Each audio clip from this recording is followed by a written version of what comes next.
became a Eucharistic Guardian 12 years ago at St. Mark's Parish. And I chose the shift of 5 a.m. on Sunday mornings. So from 5 a.m. to 6 a.m. on Sunday mornings, that's my time to adore. And I'm not gonna lie, I was a bit reluctant because I wondered, could I really take this on? Could I really make this commitment? Could I really add one more thing to my plate when I already felt so busy and often very overwhelmed? But I also knew that 5 a.m. in the morning is one of those times when nobody wants anything from me, my husband, my kids.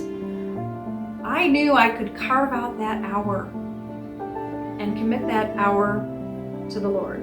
So I took the plunge, and I still remember the first time I went, I set the alarm for 4:10 in the morning and had a quick cup of coffee while I warmed up the car. It was January, it was very cold, it was dark.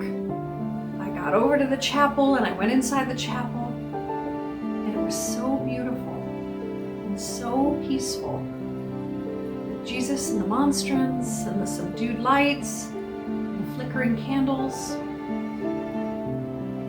And it wasn't long before I found myself going to bed excited on Saturday night that I was going to get to go to the chapel at 5 in the morning.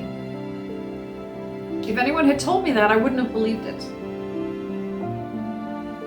And during this 12 years, my relationship with the Lord has run the gamut.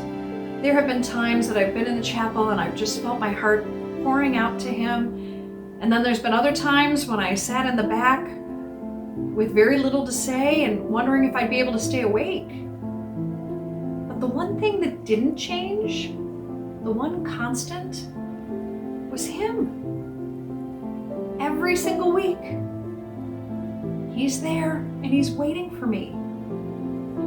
And you know, I often hear those words floating up in my spirit on those mornings when I don't feel like getting out of bed because it's cold or because I'm tired. I often hear those words in my spirit.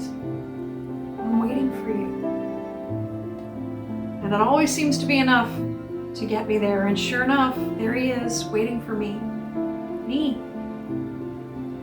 Imagine it. Over the coming weeks, you'll be hearing from other members of our parish and other Eucharistic Guardians. You'll learn what adoration is, some tips on what to do when you're in the chapel and what to pray.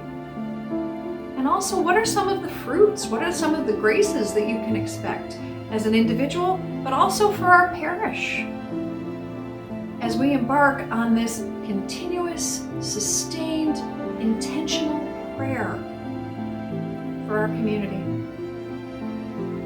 I hope you'll do what I did and take the plunge and find that 1 hour that you can carve out. You'll never look back, and you'll never be the same. Thanks. Peace be with you. And Our Lady of the Blessed Sacrament, pray for us.